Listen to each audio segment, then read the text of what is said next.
Hi friends, welcome back to my YouTube channel. ನೋಡಿ friends, ಇವತ್ತಿನ ವಿಡಿಯೋದಲ್ಲಿ ರೆಬಲ್ ಸ್ಟಾರ್ ಅಂಬರೀಷ್ ಹಾಗೂ ಸುಮಲತಾ ಅವರ ಕಾಂಬಿನೇಷನ್ನಲ್ಲಿ ಮೂಡಿಬಂದಿರುವ ಕನ್ನಡ ಚಲನಚಿತ್ರಗಳ ಬಗ್ಗೆ ತಿಳಿಯೋಣ.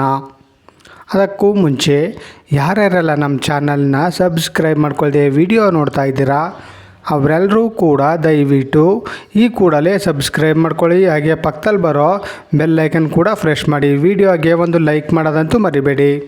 ಅವರ ಮೊದಲನೆಯ ಚಿತ್ರ ಆಹುತಿ. ಈ ಚಿತ್ರವು 1985ರಲ್ಲಿ ತೆರೆಕಂಡು ಹಿಟ್ಟಾಗಿತ್ತು.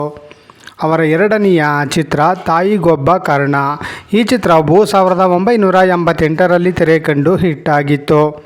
ಅವರ ಮೂರನೆಯ ಚಿತ್ರ ನ್ಯೂ ಡೆಲ್ಲಿ. ಈ ಚಿತ್ರವು 1988ರಲ್ಲಿ ತೆರೆಕಂಡು ಹಿಟ್ಟಾಗಿತ್ತು.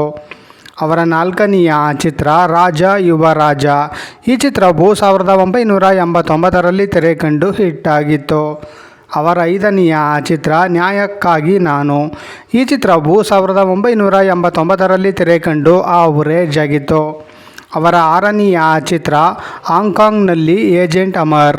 ಈ ಚಿತ್ರವು 1989ರಲ್ಲಿ ತೆರೆಕಂಡು ಸೂಪರ್ ಹಿಟ್ ಆಗಿತ್ತು. ಅವರ ಏಳನೆಯ ಚಿತ್ರ ಅವತಾರ ಪುರುಷ. ಈ ಚಿತ್ರವು 1989ರಲ್ಲಿ ತೆರೆಕಂಡು ಆವರೇಜ್ ಆಗಿತ್ತು. ಅವರ ಎಂಟನೆಯ ಚಿತ್ರ ಶ್ರೀ ಮಂಜುನಾಥ. ಈ ಚಿತ್ರವು 2001ರಲ್ಲಿ ತೆರೆಕಂಡು ಬ್ಲಾಕ್ ಬಸ್ಟರ್ ಹಿಟ್ ಆಗಿತ್ತು. ಅವರ ಒಂಬತ್ತನೆಯ ಚಿತ್ರ ಕಲ್ಲರಳಿ ಹೂವಾಗಿ. ಈ ಚಿತ್ರವು 2006ರಲ್ಲಿ ತೆರೆಕಂಡು ಆವರೇಜ್ ಆಗಿತ್ತು. ಅವರ ಹತ್ತನೆಯ ಚಿತ್ರ ದೊಡ್ಡ ಮನೆ ಹುಡುಗ.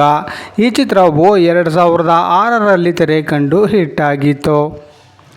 ನೋಡಿದ್ರಲ್ಲ ಫ್ರೆಂಡ್ಸ್, ರೆಬಲ್ ಸ್ಟಾರ್ ಅಂಬರೀಷ್ ಹಾಗೂ ಸುಮಲತಾ ಅವರ ಕಾಂಬಿನೇಷನ್ನಲ್ಲಿ ಮೂಡಿಬಂದಿರುವ ಕನ್ನಡ ಚಲನಚಿತ್ರಗಳ ಬಗ್ಗೆ ತಿಳ್ಕೊಂಡ್ರಲ್ಲ.